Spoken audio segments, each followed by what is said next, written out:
up, YouTube? It's your girl Jillian once again, and I am back with another banger. Stay tuned if you want to see how I achieved this super cute picture day hairstyle. So to start off this look, I'm going to go in with this 24-hour edge tamer by Eben.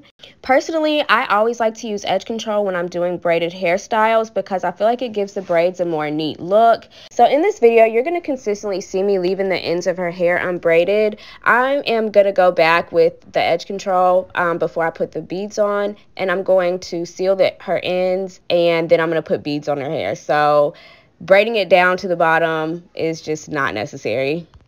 Okay, so let me get into the story time about how I got scammed out of my deposit money by a hairstylist the night before my baby's very first school picture day. I'm not even gonna lie, this experience was so trifling and disappointing, but it's all good because I just so happen to know how to braid. But real quick, let me just give you guys a few tips that might help you if you're ever caught in this situation. I slowed the video down here so I can show you how I actually complete my cornrows. So I start with the tiny section of hair at the very top of the part where the cornrow is going to be. I break that into 3 sections. Then as I braid those 3 sections together, I make sure that I'm picking up some of the hair behind that section as I make my way down the part. The biggest key for me is to make sure that you're keeping your fingers and the sections of hair that you're picking up as close together as possible so that your cornrow will be tight and secure. Okay, boom. So what had happened was I booked a hair appointment a few weeks before my daughter's first picture day with this girl that I saw on Facebook. And I'm not gonna lie, like, sis had the bombest kitty styles in the city. Like, it was so bomb. I really feel like sis was hating, but that's besides the point. So look, she required, I believe, a $25 deposit in order to get on her books. I send off the deposit. She confirms that my appointment is in fact scheduled. And then we proceed to discuss the fact that the appointment is scheduled for the night before my daughter's very first picture day, and that she would be sending the address closer to the time of the appointment. At this point, we're on the same page in my mind.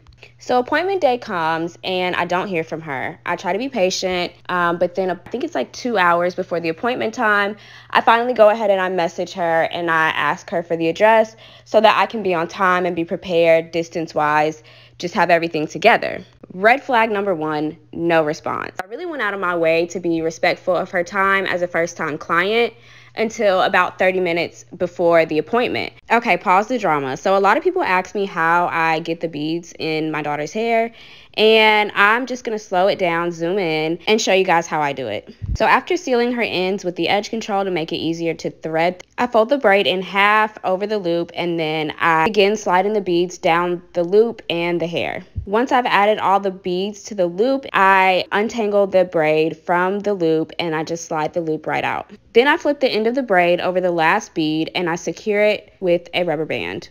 Okay, now let's get back to the story. So at this point, I notice that she reads my message and she doesn't respond. I send her another message because at this point, I'm getting a little concerned. Well, about an hour after my appointment time, she messages me and she's like, "Oh, I'm sorry, I overbooked myself. I'm working on another client's head right now. Can you wait until this client finishes?" Red flag number 2.